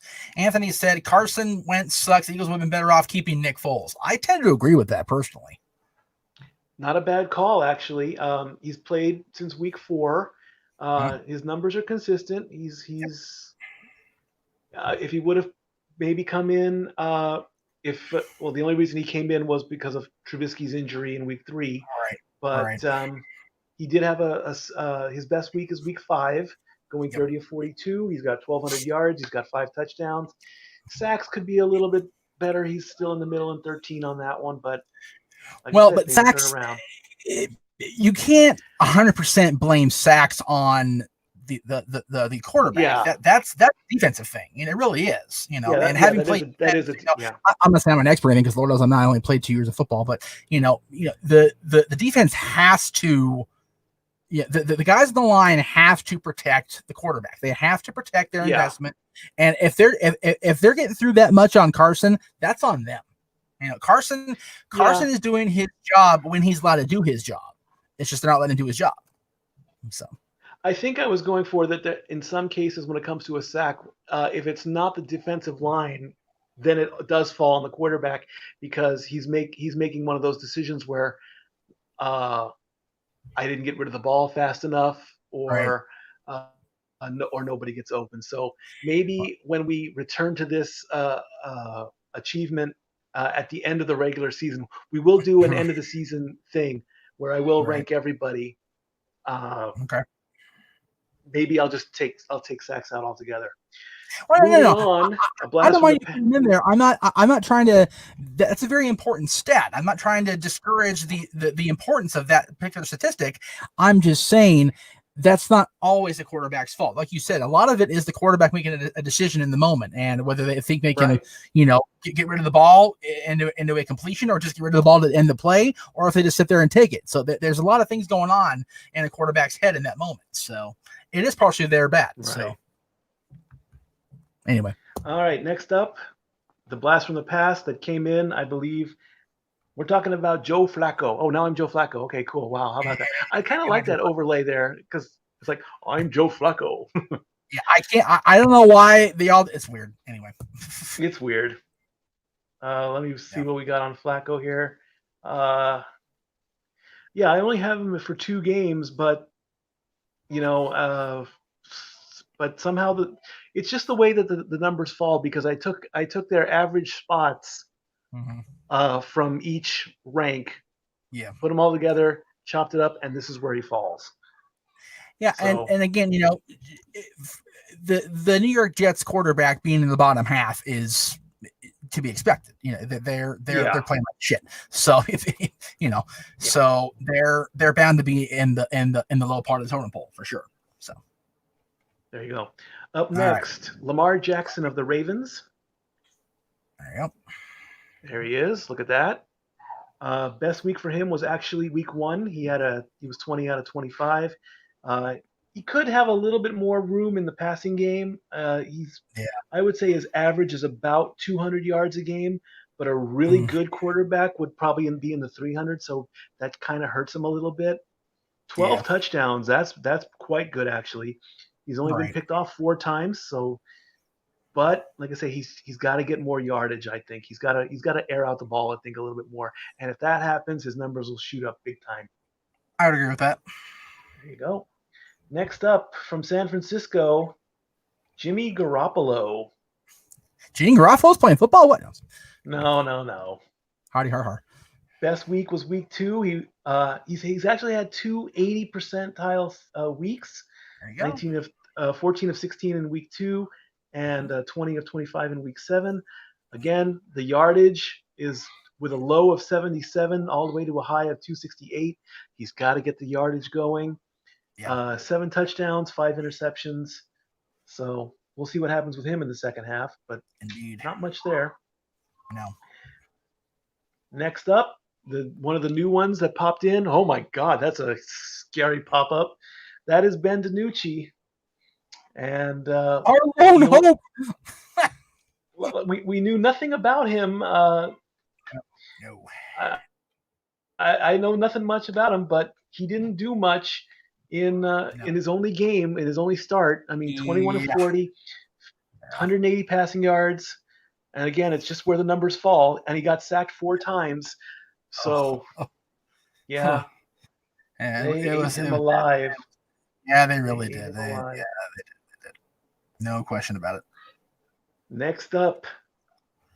This is a really sad story. This is Tyrod Taylor of the Chargers. And only one start because of that medical procedure that went bad at the start of week 2. I would love to see him come back, but we just don't know the extent. I haven't even kept up with the extent of his injury. I mean, I don't know how that happened, but it happened, and it wasn't pretty. Yeah, it wasn't at all. Next up, the rookie sensation from Miami. It's Tua time. It's Tua time. 1 game in. It's Tua time. There's Tua. Look at that. He looks like one of the Usos, doesn't he? Yeah, a little bit. Kind of fall in line. Uso there a little bit. Fall in line. Now, like I said, he only had 90 yards but that's only the week 1 jitters. So I'll give him if he's going to stick around in Miami. Let's see by possibly week 14 that he might turn things around. 6 weeks, I think, is a good enough time. Yeah, I mean, Miami is such a freaking weird team. They've got the potential for days. They really do, but they just can't. Much like the Giants, who have decent games till the very, but they just can't finish the fourth quarter, right? Right. Like they do amazing things you don't expect of either of those teams, but they just can't pull the effing trigger to get the game done with and get out of there with a win. So it's got to be frustrating for both teams. It's got to be a pain in their ass. It has to be. All right, up next. Where are we at here? There we are. Baker Mayfield. Best week for him was actually week 7, went 22 of 28, 5 big touchdowns in one game. That's a good accomplishment. If you can do 4 or 5 touchdowns in one game. The only problem I have with Baker Mayfield is he's done this commercial where he is part of a book club, and I'm like, yeah. She's like, we need to vote this person out. By the way, what do you think of that sunset scene? I'm like, Baker, what are you doing, man? It's just something. Yeah, I remember, man. These guys were taking a job they could get before the COVID thing was lifted, and they were able to play again. They were getting any job, any money they could get their hands on, for real. So I don't blame him one bit for it, not one friggin' bit. And you also got to remember something. No matter how many touchdowns you score, Al Bundy scored 4 in one game. So that's the important thing you need to remember. Is that Al Bundy scored 4 in one game, and he's the best. So that's okay.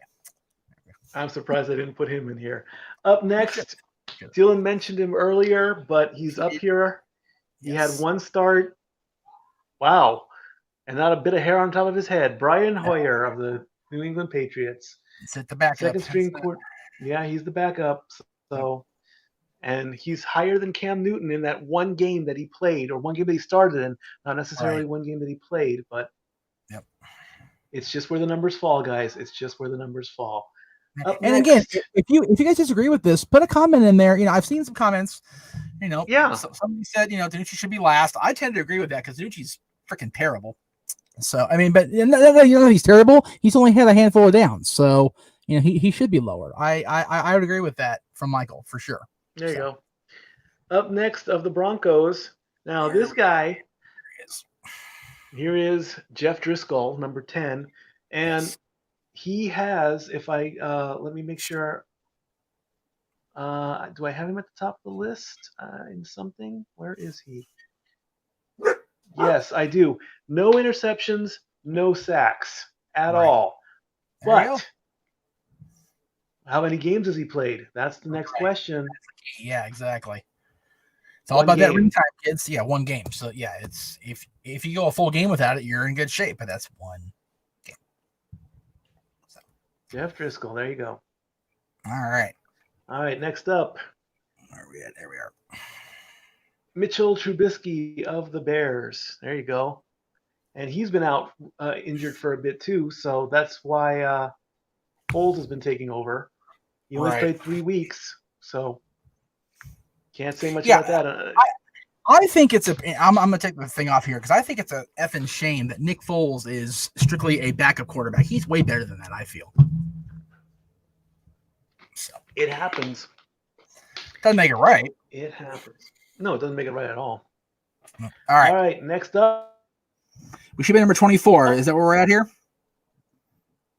After Trubisky is Gardner Minshew of the Jaguars. That doesn't look like a Jaguars uniform to me, though. Okay. Is that him? Yeah, that's him. That's what it shows here.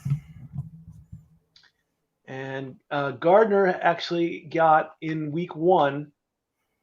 He's the highest percentage all season, 19 of 20, 95%. His passing yards was low, though. He scored 3 touchdowns in that game, so that greatly helped his stats. And he was off last week as well. So, if he can put up those numbers again, he'll definitely bump up from last. Okay, Dylan says that. Okay, yeah, I had the wrong guy. I think I'm behind a person. Is that I think that's Reprian of the Broncos. Look, there's the Jacksonville guy. There's Minshew. That's Minshew. Right. Okay. Thank you, Dylan. That's Good call. okay. Okay. Because we should be on Goff now, right? No, we're on Ripien. You just put his picture up. Oh, okay. So I'm right. Well, All right. Ripien's only played one game. So the next one that I have is Stafford of the Lions. Wait, that is Stafford right there. That's a Stafford Lions right there, uniform. yeah. Okay. Yeah. Okay. So I put him up talking about the previous guy. So sorry about that. Yeah. That's sorry. fine. That's fine. I'm so So confused. it goes Minshew, then Ripien, then Stafford. Now we're on good old number. There he is, Jared Goff. He looks kind of funny in that picture there. I know. I figured it out. I'm sorry. It's okay. It's all good. Yeah. Okay. All right. So with Jared Goff, 8 games in, numbers look good. Yep. 2,000 passing yards, 13 touchdowns. Yep. Hey, he could easily hit the top 10 if he keeps putting up numbers like that. He's currently he's on the cusp of the top 20. Yes. He's getting there. Yep. But the next guy, whose numbers are low, but he only played one game, but that's just where the numbers fall. It's Dalton. Yeah. So Dalton should be at the bottom. If I went by starts, if I factored in starts, then Dalton would definitely be in the bottom. Yes, but for sure. Yeah. Yep. So and he is out. Sadly, the concussion took him out. So, well, but now he's doing COVID protocol. Oh, great! He can't catch a break. Man, Cowboys are effing mess and whatever. Stupid shit. All right, next up, the starting quarterback before Tua time came into play. Right. We have Ryan Fitzpatrick. There we go. There he is. There he is. 6 games in. Yes. He had a 90% percentage in week 3. Right. 328 yards, 350 yards. Needs some more touchdowns, though. I don't know if Miami's going to go with Tua for the rest of the season. I think they have. I think I read in the report that they are going to keep Fitzpatrick as the backup and go with Tua for a while. So we'll see where that plays out. Next up, Joe Burrow. Good old Joe. Boy, he looks happy, doesn't he? From Cincinnati, right? Yep. Okay, good. I got the right team now. Okay. I think I'm in good shape now. Got the right team. Yeah, you're good. Joe Burrow, 8 games in, numbers mostly in the 60s, a couple 70s in there during each game. Right. Well over 2,000 yards. He's definitely up there in yards. 2,200 yards, 11 touchdowns. So he's going places. He'll definitely hit the top 10, I think, by the end of the season. He's just now. The Bengals are another team that are just such a mystery. Like, you don't know which Bengals you're going to get each week. Like, they come out there and whoop that ass. They can come out there and roll over and die.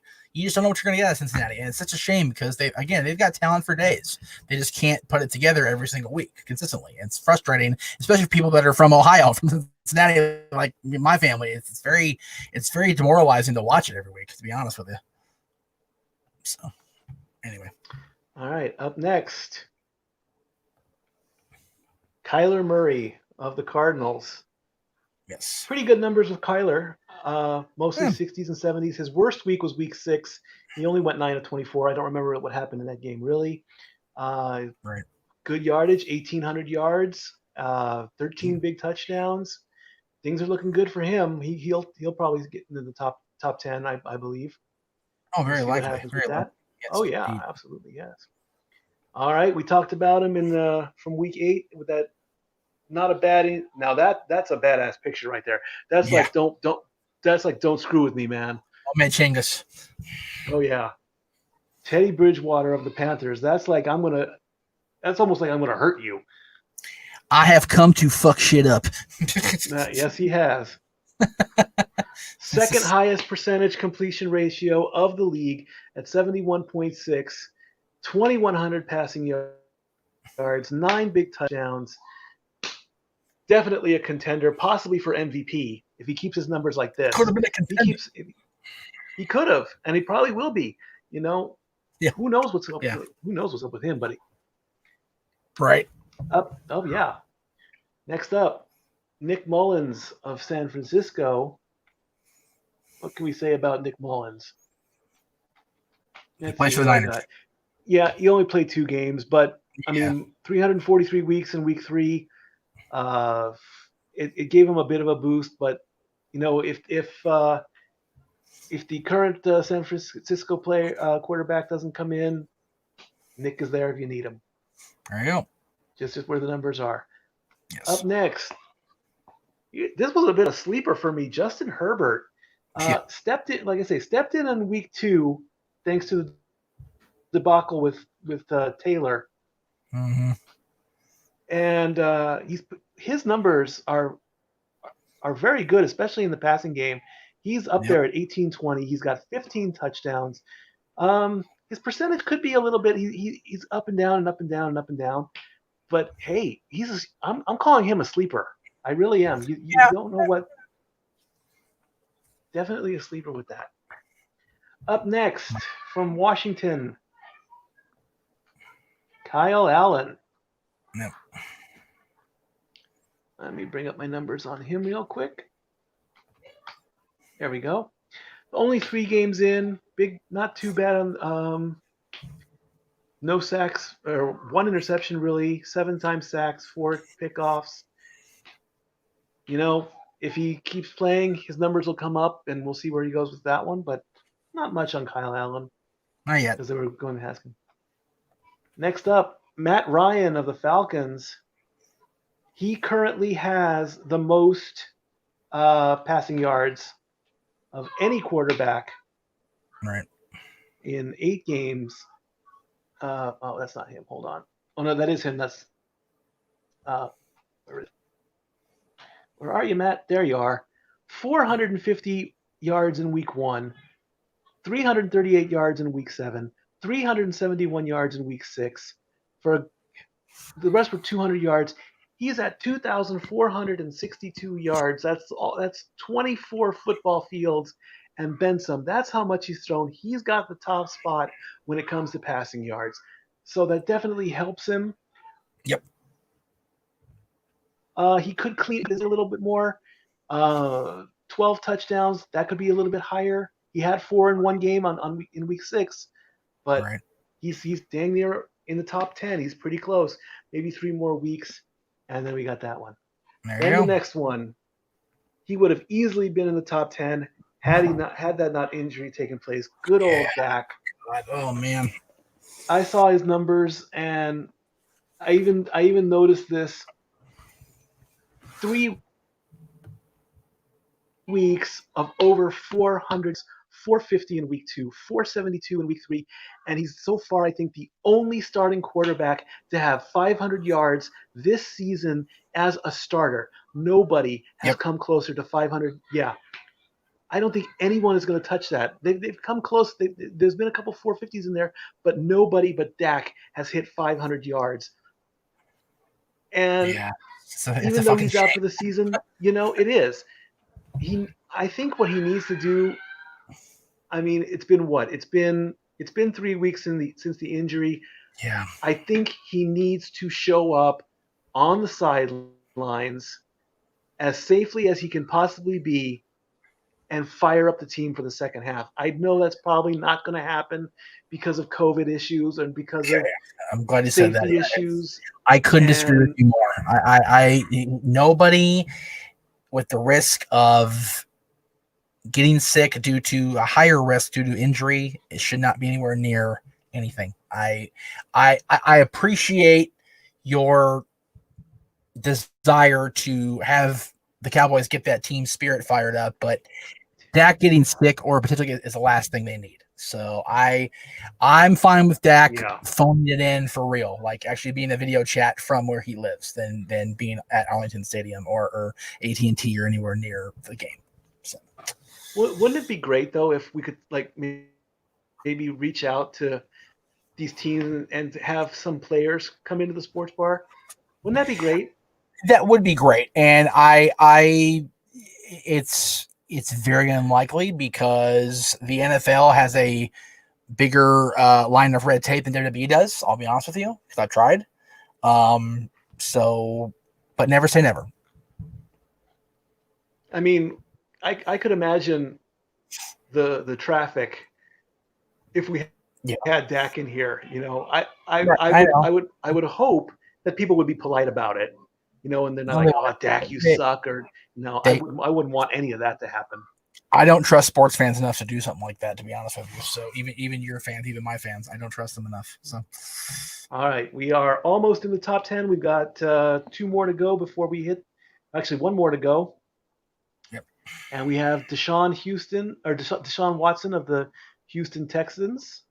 Another. What happened to my numbers? There it is. Let me bring that up real quick. I should have typed this all out, but whatever. Mostly in the 70s when it comes to his completion ratio. Passing yardage looks good. Touchdowns are up there. He's got 15 interceptions. He's only been picked off 5 times. He didn't play in week 8, so we'll see where that's going to go. He should easily break into the top 10, no question there. Now we're in the top 10,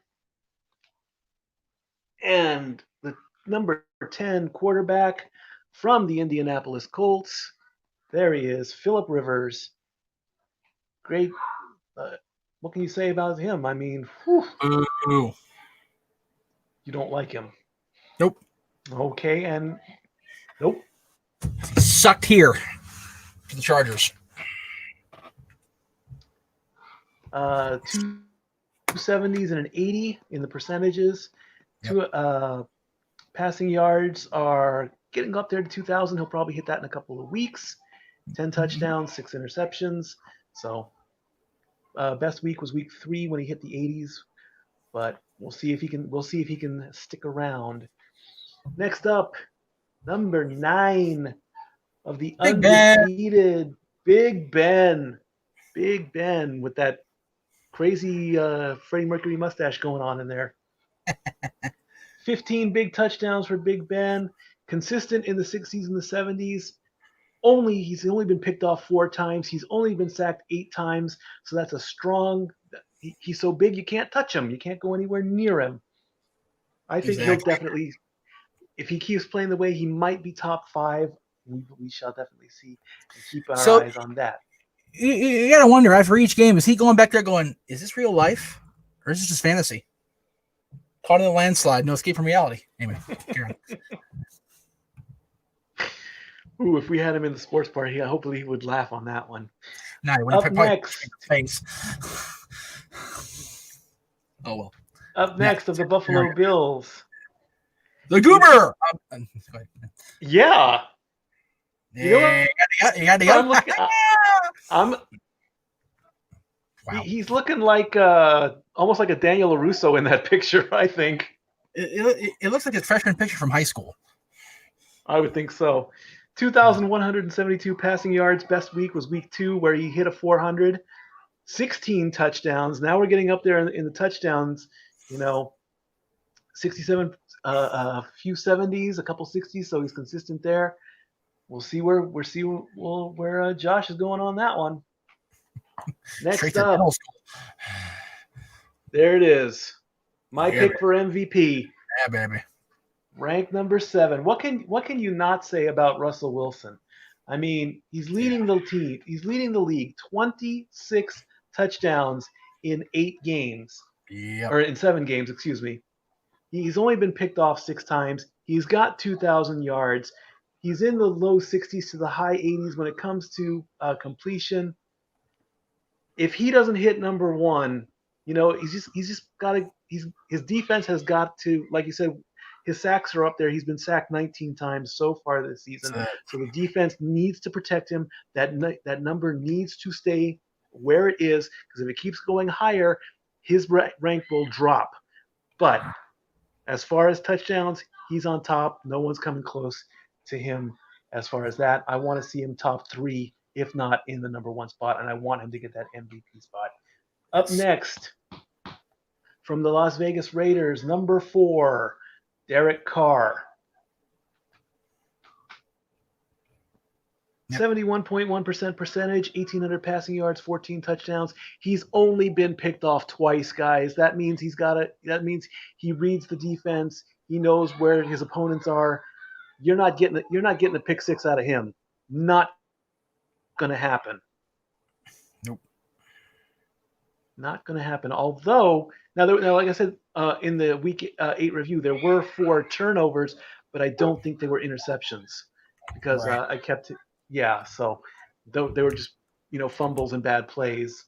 But Derek Carr and the Raiders, they can easily get into the playoffs. I think they're playoff bound. Right. Because of the move to Vegas. I All would agree right, with that. next up, are we 1, 2, 3, 4? We Top are five, in baby. the top 5. We are in the top 5. Now, this player, Ryan Tannehill, he actually was the number 1 player going into week 8. Or going from week 7 into week 8. But now that week 8 is over, the numbers got mixed up a little bit. So Ryan Tannehill did drop a little bit. And let's bring up his numbers real quick. 60s and 70s, not a problem there. Touchdowns look good at 15, 1,800 yards.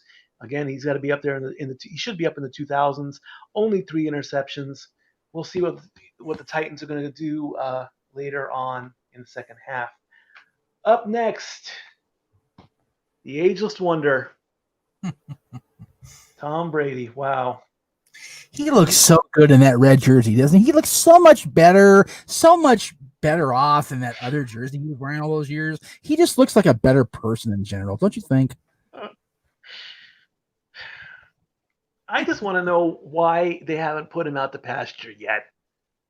He's got the rings. He doesn't need another one. His numbers are okay. He's definitely in the 2000. He's right behind Russell Wilson, I believe. He's in the 20 touchdown era. He's only been picked off 4 times. When it comes to rings, we get it. Is he still the greatest of all time? As far as the media, they say yes. I still say no. We had that conversation. If he wins that 7th ring, I might eat my words, but I don't want to do that just because he wins a ring. He's playing like a rookie almost. The problem is, and will always be with Tom, is that there will always be that black mark on his record. And that's a shame. Yep. He's a very good quarterback. He's a very good player. He's a good face of the league. He is a franchise player, much like John Cena, much like LeBron James, much like those type of guys. He is a franchise player. He just couldn't keep himself out of trouble. Yes, not. Next up, number 3, Drew Brees. A bit ironic that Brees and Brady are next to each other 3 and 4, and they're playing each other in week 9. That, I believe, is just pure coincidence. I don't think that Pure list, Bubba, you tell me. So it just happened that way. He has a couple 80s. He has a couple high 70s. He's on the cusp of 2,000 passing yards, 13 touchdowns. He's only been picked off 3 times. His numbers are up there. If he keeps playing like that, especially against Brady, he could get the top spot at some point. He's just got to buckle down a little bit more. Right. It's going to be a good matchup in week 9. I promise you that. Oh, yeah. Number 2. Number 12. Aaron Rodgers. Unbelievable. I honestly thought he would be number 1. But he is not. He's close. Numbers are consistent in the 60s with 170 in week 1. And does he have the 2,000? He's almost the 2,000. He will hit 2,000 in week 9, 2 plays, and he's got that. He's got the 20 touchdowns. Again, the way the numbers kick off, I'd be happy with a Rodgers, Brees, and Brady top 3. I really would be. But we've got our number 1 guy. There's only one guy left, Patrick Mahomes of the Chiefs. And if you remember, our good friend Jennifer Carr said that the Chiefs and Mahomes was going to go all the way. Well, if he's the number one quarterback, well, he's got all the possibility to do so. Best week was week 6. He did do a 400 passing yard week in week 8. He's at 23-15. He's got 21 touchdowns. He's only been picked off once, and I did not put his sacks number in, so that I don't think he's been sacked. Unless I missed that, that could be a possibility, but I think I just missed that information. So for now, he is the number one player. Things can change after I go in and do some more cleanup. So there you go. I've got Patrick Mahomes as the number one midseason quarterback. If it is because of a small error, I apologize, and I can always go in and fix that. So there you go. What's everybody been saying in the comments? Dylan was reminding me it was the wrong player, which I caught eventually. Well, that's okay. A lot of LOLs at my Freddie Mercury Ben reference, which I appreciate very much. Thank you. And the last one that we got before that was the one about Carson Wentz sucking. They would have better off with Nick. We dropped off a bit in the second hour. It is what it is. So, but that's okay. All right. So there's the midseason report on the quarterbacks. Thanks for sticking with that one. Again, it took a lot of work to put in. Yes. And we won't have to do this again until the end of week 17. So I'll just be keeping track of all of this. Give me time to get better pictures. And possibly better picture. And again, all the other sports media people, the NFL, CBS, ESPN, they have their own ranking systems. They look at everything, and I want to almost say that they don't really totally look at all the numbers. Maybe it's a popularity contest. Maybe a lot of people have Rodgers on top. Maybe a lot of people have Roethlisberger on top. Right. But as far as all that, that's my personal opinion based on. Thank you, Michael. Nice list. Thank you, as all that. So we're halfway done with the season. Quickly, the standings. This is going to be a regular thing after every week. We'll talk about the playoff pictures, who's got what, who's going where. We'll go into more detail after week 9. But if the playoffs started today, in the AFC, it would be the Steelers, the Chiefs, the Bills, the Titans, the Colts, the Ravens, and the Browns. And of course, the Steelers would move on to the divisional playoffs and await a player there. In the NFC, it would be the Seahawks, the Buccaneers, the Packers, the Saints, the Eagles, the Cardinals, and the Bears. And again, hate on the NFC East all you want. It's just the way it's structured. They are a low team, but they are leading in the division. So that's why they're getting in. Yep. Who knows what's going to happen? And again, we're not counting Dallas out yet. They're only officially a game back, or 2 games back, actually. And we'll work on graphics and all that other stuff. So we're almost done with this episode. Thank you for staying in for the full 2 hours. I'm potentially starting out a new segment. This is called Stat Boy Shoutout. And what I want to do is give a special shout out to somebody in the sports world, mostly football, for going above and beyond or for accomplishing something very special. So what we're going to do is we're going to play a video. The first Stat Boy shout out goes to Coach Ron Rivera, who is battling cancer, and he trooped through it. Check out this footage here of what happens.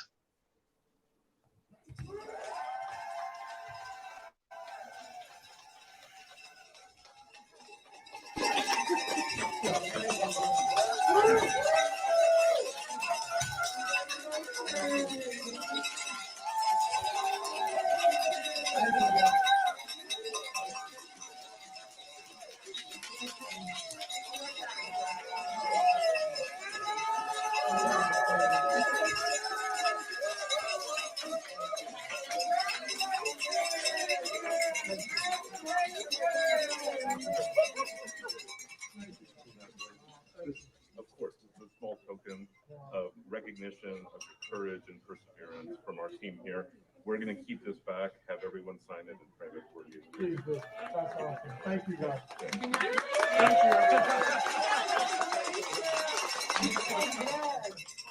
All right, so The moment, the big moment. you want to ring the bell? We're all going to be here. Let me get one with Tim first. Okay. Yeah. Just bring it. How about I do this for you? I'll let him go ahead. I'm going. Okay. All right.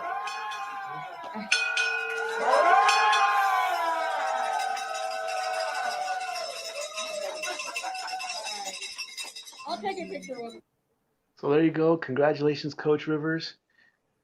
Or Rivera, excuse me. Ron Rivera, excuse me. I apologize for that. Special Stat Boy shout out that goes just to you. And keep staying strong. And you're going to beat this. Your cancer treatments are done. And we're going to get you back on that field if you haven't already.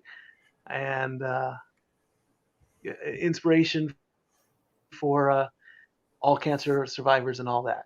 So we're if possible, I don't know if we can do this. If we can maybe, I'll definitely send out a tweet to him and I'll give him the hashtag Statboy special shout out. And if we can maybe even show the clip or, as a little thank you, that'd be nice to do that. So we're done with this episode. Go ahead and clear out your bar tabs. Make sure you follow me on Twitter at LBStatKid1977. Drop me a line, drop me a comment. A couple of the regulars of the Sports Bar have actually followed me, which I greatly appreciate. If you haven't bought a shirt, you know where to do it. Jeff, give them all the details on that. There you go. You can go to jeffmeacham.com and check out the Teespring. It's in the official merchandise line. I think third line down is where you'll get those shirts, which are my stuff essentially. And if I can scroll fast enough, which I can because my legs are, my feet are, and my hands are tired even, you get the official Brotherhood, the D18 Brotherhood, the Dads of Wrestling, which, by the way, the Dads of Wrestling will be Friday. We'll get to that plug momentarily. The Renegade shirt, the shirt for this show, which I will have in my hand hopefully by next week's show, and the hashtag Statboy Approved shirt. You see Mikey's wearing the Renegade shirt. Very, very good. I'm wearing my shirt because I get to wear my shirt Monday because I wore the Dad shirt Monday to promote the Dads. So I'm kind of all over the place this week. I'm all over the place. However, you can also check out you can go to jeffmeacham.com again, where you can check out my YouTube page, which is what you're watching right now. So God bless you if you're here already. We love you for that. You can catch us on Anchor at Jeff Meacham Network, and you can find me on Facebook at Jeff Meacham Network and Twitter and Instagram at _Jeff Meacham. Programming note for everybody watching on the Jeff Meacham Network that's actually on the YouTube. I appreciate the hell out of that. I'm going to try to do this live across the board. If I don't, it'll be definitely on the YouTube. But tomorrow on Wrestling Rewind, on Greg Sherry's birthday, we'll have a very special episode of Rewind. It was his request to watch this match.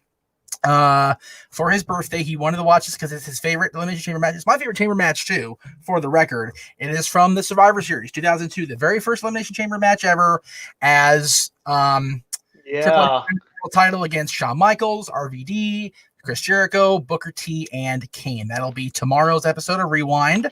So make sure you're here for that. That'll be at, tomorrow's Thursday, so that should be around 6 Eastern, 3 Pacific, give or take a day, an hour. It may be up at 5/2. That way I'm not running into the no DQ review time if they do the review. I'm not sure they're going to review tomorrow. I'm not a part of it as far as I know. Friday on the Dads, we're going to keep the Survivor Series theme and talk about the top 10, all-time Survivor Series matches. JJ will conquer the top 10 Survivor Series elimination tag team matches. I'll conquer the top 10 non-elimination, just the traditional like one-on-one or tag or whatever the case may be. So that's coming up Friday. So we are, as they say, balls deep in Survivor Series mode here on the Jeff Meacham Network because it's November. And if it's not Thanksgiving, it's Survivor Series, or it's both. So we'll definitely get into that the rest of this week. And it's football.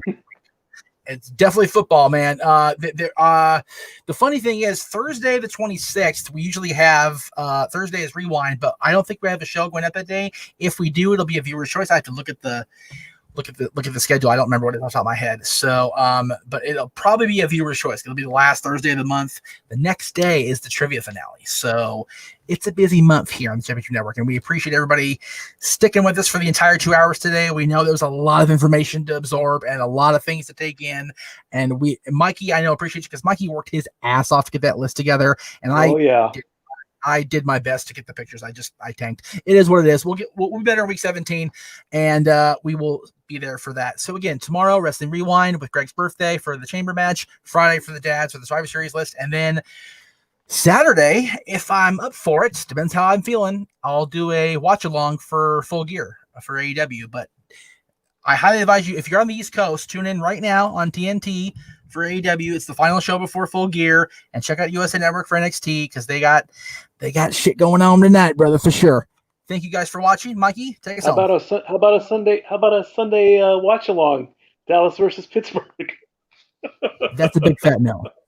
That's a big fat no. With any luck, it'll be televised. All right. Well, I still want to see you guys come to the Special Sports Bar next week. Thank you all for watching. Thanks for sticking it out. A 2-hour show. Week 9 starts tomorrow. Green Bay and San Francisco. You have your paid. Remember, you can't. Okay, I'm talking. You can't leave. You can't leave the bar, but you can't stick around, but you gotta go home. You don't have to go Until home, next but you week, can't my stay friends. here. Exactly. That's it. Stat Boy. We appreciate you guys out. being here, all of you. Thank you very much. There you go. Bye.